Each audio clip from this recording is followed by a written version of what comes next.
This will be a tutorial, or I'll just kind of walk through all the steps on how to do dimensional analysis. Again, converting from one unit into another. So here's a snapshot, a quick look at just the 5 problems that I'll go through. And I'll go through them one at a time. Just go to the next slide. So the question asks us to convert 120 millimeters to inches. So if we have a textbook, we can look in the back of a textbook, or if I give this to you on a test, I'll have information here, and then you have to just identify which one converts from millimeters to inches, or inches to millimeters. So we find our unit of length, and then as I always say, go with what you know. Start off with what information is in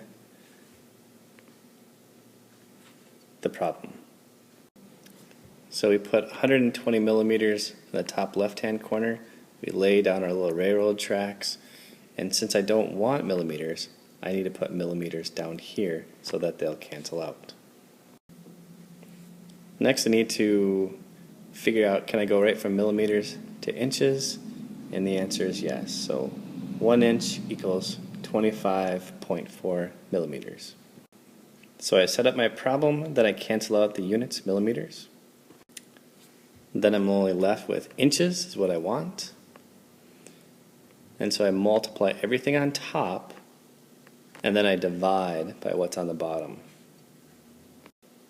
So that would be, when I multiply the top, I have 120, and then I divide it by the bottom, 25.4, and I just reduce. So it should be 4.73 inches. And again, before you start calculating, just again look at your work and figure out kind of ballpark, what should the number be. It should be somewhere around 4-ish. And so there you go. As always, go with what you know, and then look at the conversions that I have here for you. So I look at how many inches can go into a meter. So here there's 39.37 inches in 1 meter. Then I also lay down my railroad tracks. Inches, start with what information is in the problem. Inches, we don't want inches in the end in our answer, so we have to put inches on the bottom in the denominator, so they'll cancel out, and then meters will go up here. Okay, so based on our conversion, this is a 39.37 inches is equal to 1 meter. We cancel out the units. So we multiply everything on top and divide by the bottom. And again, before we start punching numbers in the calculator, is this number going to be large or really small? Since the bigger number is on the bottom, it's going to be obviously less than 1. So our answer should be 0.46 meters. So we set it up. This is very similar to the previous one. We identify we have meters, but we want inches. We have the conversion rate down here. 1 meter equals 39.37 inches. We start with the information that we have in the problem, 3.7 meters. We don't want meters, so we put meters in the denominator. These will cancel out. So meters cancel out, we're only left with inches. So we multiply the top, and what kind of number should it be? Big or little? It should be around what number? So when you multiply the top, it should come up with 145.7 inches. So this one would be a little bit more challenging. This is going to be a 2-step instead of just a simple 1-step on the grid or on the railroad tracks. So go with what you know, 5 pounds, and then just lay down the railroad tracks. So we set it up. We start with pounds. We don't want pounds. So this will cancel out, but what does pounds go into? So let's look down here. What do we see? We see that we could go from pounds to ounces, and then we have to do another step to get to grams.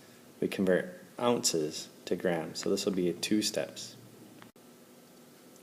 So I've got 5 pounds. I cancel out the pounds, so I go from pounds to ounces. And now I'll go from ounces to grams. So I've canceled the pounds, I've canceled the ounces and I'm left just with grams. So I just multiply everything on top. And since just 1's on the bottom, anything divided by 1 is the number. So just multiply everything on top. Is that going to be a big number or a little number? So when you multiply everything on top, you should get 2,268 grams. This one, we have all the numbers we need in our head already. So then the challenge is, how do we set it up? Because there's lots of ways you can break down years into seconds. You could break it down to months. You could break it down then into days. You could weeks. Okay, so there's lots of different ways to do it. So start off with year, and then let's break it down one step at a time. Now, I actually put 365.25 days in a year. Now, you might be concerned about what the heck is 2.25, because every 4 years we have a leap year, right? And where do we put that extra day during the year? In February. So once every 4 years, you get a leap year on the 29th of February. Just a little factoid, my first daughter was hours away from being a leap year baby, so I was very excited that I would only have to get her presents every 4 years. However, she was born on the 28th of February. So going right to, because if you just do it months, not every, so then you go months to then days in a month, but not every single month has the same number of days. So I just went a shorter step, I went right to days, and I included the 0.25 for the leap year. So it's kind of ugly with the stylus, but 1 year to year, days to day.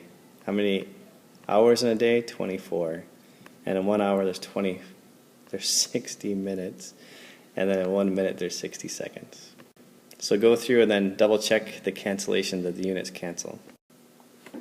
So I included two different numbers. So if you actually worked it out like I did with the leap year, the 0.25, the quarter of a day, you come out with 31,557,600 seconds.